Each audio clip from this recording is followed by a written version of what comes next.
Good day, students. In our previous lecture, we studied about puberty, what is puberty, and adolescence. Today, we are going to learn about the changes occurring at the age of puberty. What are the major changes which change our bodily structure and various hormone changes? Some hormones start secretion and all. Okay, today we are going to learn all the changes that occur at the age of puberty, or we can say the age of adolescence. So these are the primary changes. There are two types of changes: the primary changes and secondary changes. So first of all, we are learning about primary changes.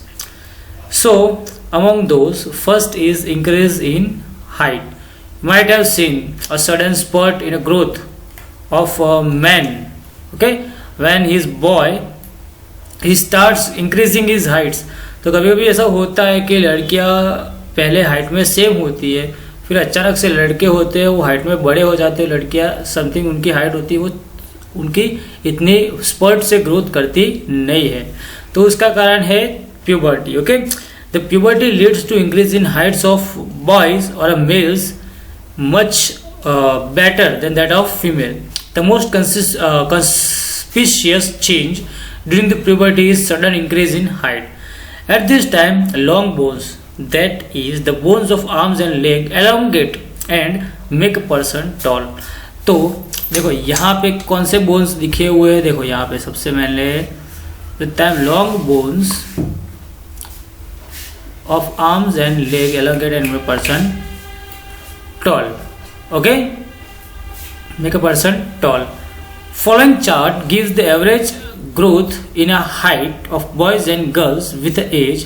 The figures in column 1 and 2 gives the percentage of height of a person has reached at the age given the column 1. तो कितने percentage increase होती है height वो दिखा रहे हैं males and females की. Okay, for example by the age of 11 a boy has reached 81% of his probable height. तो कितने पॉसिबल हाइट हो सकती है उसकी 81% ग्रोथ हो 81% ग्रोथ हो जाती है. while girl has reached 88% for her full body height. These figures are only representative. There may be individual variations. तो individual variations होते हैं. Exceptions are everywhere as we know. Okay, use the table for your friends and work out how tall they are likely to be. कितने toll हो सकते हैं. अगर 81% height इतनी है, 80% हाइट इतनी है, तो 100% कितनी होगी. तो इस तरीके से हमने पढ़ा था ना रेशियो एंड प्रपोर्शंस. ओके, उस हिसाब से हम देख सकते हैं. तो चलो देखते हैं age in years, percentage of full height boys and girls. तो 8 एज के अंदर 72%, बॉयज 77% तक पहुंच जाती है, 9 में 75, गर्ल्स 81 में.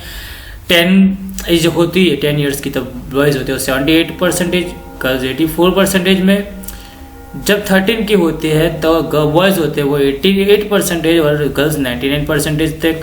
और 18 जब हो जाते हैं means prime period of puberty you can say, तब गर्ल्स और बॉयज की 100% हाइट हो जाती है. और इसीलिए जो धीरे धीरे इंक्रीज बॉयज की धीरे धीरे और गर्ल्स की होती है, जो ग्रोथ होती रहती है वो ज़्यादा, उसके जो परसेंटेज होते हैं वो ज़्यादा होते हैं, क्योंकि वो उनकी हाइट होती है वो लेजिबली लो होती है. Okay, now calculation for the full height. Present height in centimetre, कितनी हाइट है in centimetre, multiply by 100 upon percentage of full height in age. तो जैसे कि मेरी समझो कि आपकी एज अबाउट 12% है, तो आप बॉय हो. ओके, तो प्रेजेंट हाइट आपकी समझो, यहाँ पे एक एग्जांपल दिया है, boy is 9 years old and 120 centimeter tall. Now at the end of a growth period he is likely to be 120 centimeter में 75% जो उसकी ग्रोथ होगी 9 ईयर की एज में, मल्टीप्लाई बाय 100, तो उसकी होगी हाइट 160 सेंटीमीटर. ओके, टॉल में टॉल इतना होगा 18 ईयर्स की एज में, उसके बाद होगा नहीं. तो 160 इज एन एवरेज. वो 160 165 भी हो सकता है एज पर his food and daily habits. तो वो डेली हैबिट्स होती है वो बहुत ही इम्पैक्ट करती है बॉडी पे. Okay, now use the data given in activity 10.1 to grow. To draw a graph taking the age of x axis and percentage on y axis.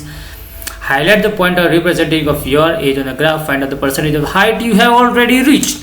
तो आपने जो रीच कर दी है हाइट, वो आपको हाईलाइट करना है कि यहाँ तक हम पहुँच गए हैं और आगे हम इस तरीके से अगर कंटिन्यूस ग्रोथ रहेगा तो यहाँ तक पहुँचेंगे। अपनी हाइट का एक ग्राफ बनाए। ओके, तो आप बना सकते हो, you can take it. Okay, now initially girls grow faster than boys, but by about 18 years age both they reach at the maximum height. The rate of growth of the height varies in a different individual. तो individual पे depend करता है rate of growth of height. तो growth कितनी होगी वो individual पे depend करता है। कभी कभी मदर और फादर के जीन्स पे भी डिपेंड करता है। कभी कभी होता है कि some parents have long height, कुछ पेरेंट्स होते हैं उनकी हाइट लंबी होती है तो उनके बेटे की भी हाइट जल्दी जल्दी ग्रो करती है और लंबे होते हैं। कुछ पेरेंट्स होते हैं उनकी हाइट कम होती है जिसकी वजह से उनके जो वार्ड्स होते हैं, उनके जो बेटे होते हैं, डॉटर एंड सन, उनकी हाइट इतनी जल्दी ग्रोथ करती नहीं है या इतनी जल्दी बढ़ती नहीं है।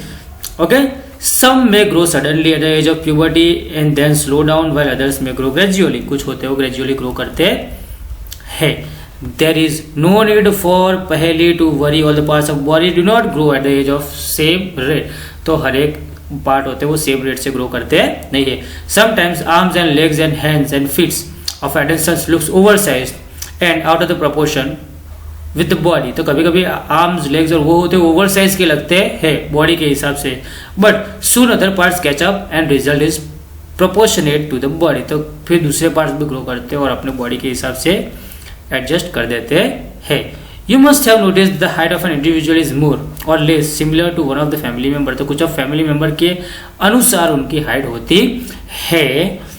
On other genes is inherited, जैसे मैंने पेरेंट्स के बारे में बोला कि पेरेंट्स की हाइट होती है उस पर डिपेंड भी करता है। It is however very important to eat and eat the right kind of food during this growing years. This helps the bones, muscles and other parts of the body get adequate nourishment for growth. तो खाना पीना और रहन सहन बहुत जरूरी होता है अपनी बॉडी के ग्रोथ के लिए।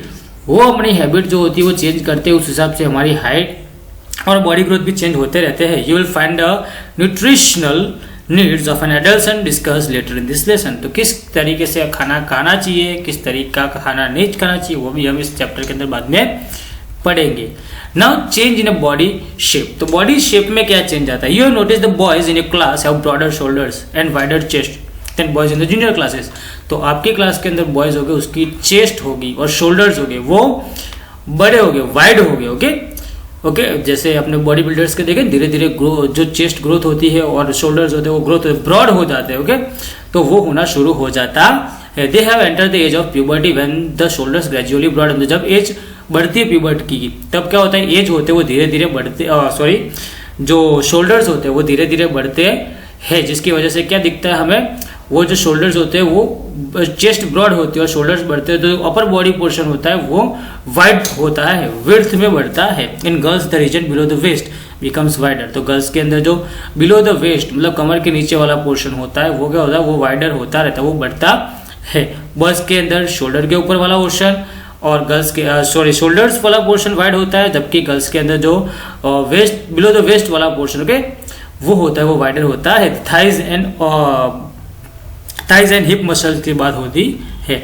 इन boys the muscles of the body grow more prominently than the girls. तो बॉडी बॉयज के होते हैं वो मसल्स होते हैं जो स्ट्रॉन्ग, वो वेट लिफ्टिंग एंड वो होता है।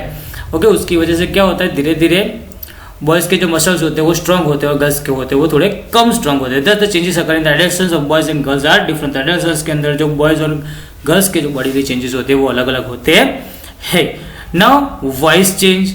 तो did you notice that sometimes the voice of some boys and girls in your class cracks। तो जो वॉइस होता है वो क्रैकिंग की आवाज करते हैं। At the age of puberty the voice box or the larynx begins to grow. तो वॉइस बॉक्स जो होता है, जो लैरिंग्स होता है वो ग्रो करता है वॉइस के अंदर से। Boys develop a larger voice boxes. The growing voice box in a boy can be seen in a protruding part of the throat. तो गले का नीचे वाला हिस्सा होता है मिडल पोर्शन, वहां पे एक बड़ा सा मतलब कि एक ग्रोथ, एक वी टाइप का स्ट्रक्चर दिखता है, उसको क्या बोलते हैं, एडम्स एप्पल बोलते हैं। ओके, तो हम टिक कर देते हैं उसे।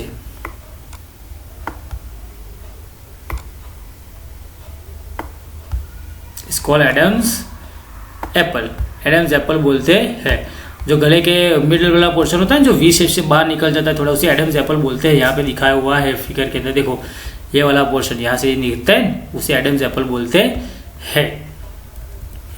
Okay, in girls the larynx is hardly visible from the outside because it small size. तो गर्ल्स का होता है वो स्मॉल साइज का होता है, जिसकी वजह से उनकी पिच ज्यादा होती है पर एम्पलीट्यूड कम होता है। गर्ल्स के बॉयज के क्या होता है, एम्पलीट्यूड ज्यादा होता है, पिच कम होती है। Okay, so girls have high pitched voice whereas boys have deep voice.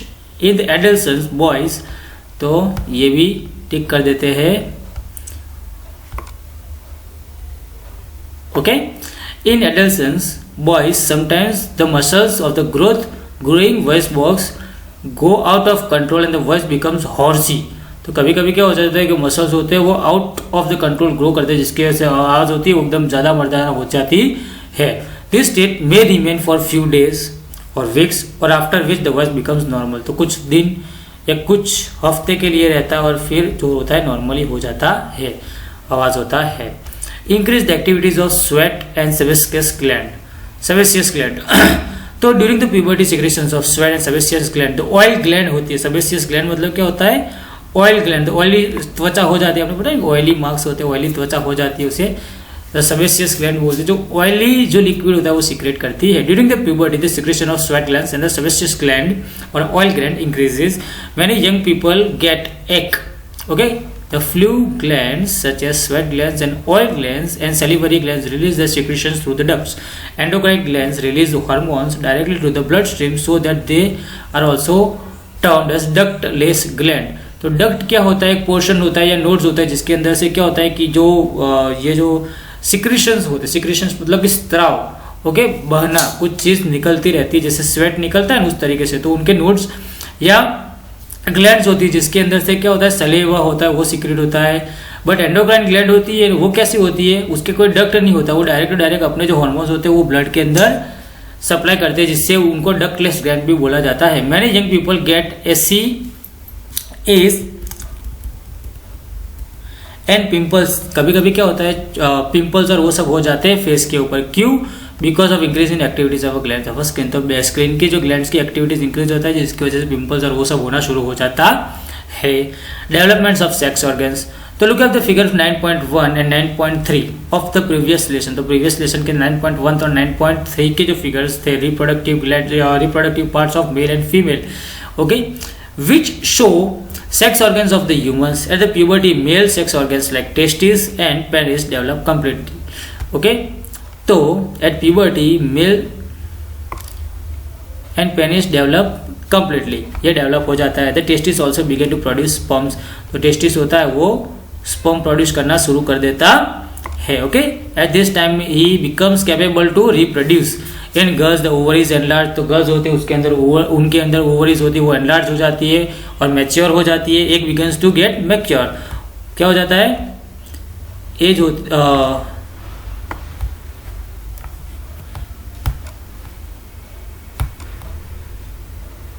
Girls के अंदर ये जो डेवलपमेंट होती है वो एक्स की शुरू हो जाती है।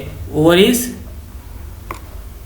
एनलार्ज, एक बिगन टू मैच्योर, एक होते वो मैच्योर होना शुरू हो जाता है और फिर रिलीज होना शुरू हो जाती है, जिससे उनके मेंस्ट्रुअल साइकिल जो होती है वो शुरू हो जाती है, menstrual cycles. Okay, now also ovaries start releasing the mature eggs. तो ओवरीज होती है उसके बाद मैच्योर एग्स रिलीज करना शुरू कर देती है। Okay, now reaching the mental and intellectual emotional maturity, the adolescence is a period change the person's way of thinking। तो थिंकिंग का वे होता है वो भी चेंज हो जाता है। adolescence turns more independent, जो होते हैं वो इंडिपेंडेंट हो जाते हैं, more independent than before and are also self conscious। तो वो सेल्फ कॉन्शियस होना भी शुरू हो जाती है। Intellectual develop takes place and they tend to spend considerable time thinking. तो ज़्यादा सोचना शुरू कर देते हैं। Okay, in fact it is often the time that one's life when a brain is the greatest capacity of learning. तो ये time होता है जब ब्रेन के पास सबसे ज़्यादा कैपेसिटी होती है लर्निंग की एंड अंडरस्टैंडिंग की, पर हम उसे फिजूल चीज़ों में जैसे कि पबजी और टिकटॉक है उसके अंदर यूज़ करते हैं। पर वही जब लर्निंग की कैपेसिटी अपने पास ग्रेटेस्ट होती है तब हम अगर अच्छी चीज लर्न करना शुरू कर देते हैं then we can change the world, but we are not using it. Okay, now however the adolescent feel insecure. तो कभी कभी क्या होता है वो इनसिक्योर फील करना शुरू हो जाता है क्योंकि ये बॉडीली चेंजेस इतने कम टाइम के अंदर होते हैं, जिसकी वजह से क्या होता है उनको प्रॉब्लम हो जाती है, कभी कोई नई चीज़ नहीं हो गई, ये हो गया वो हो गया, ये सब उसको ज़्यादा सब और सोचने का उस टाइम पे ज़्यादा होता है।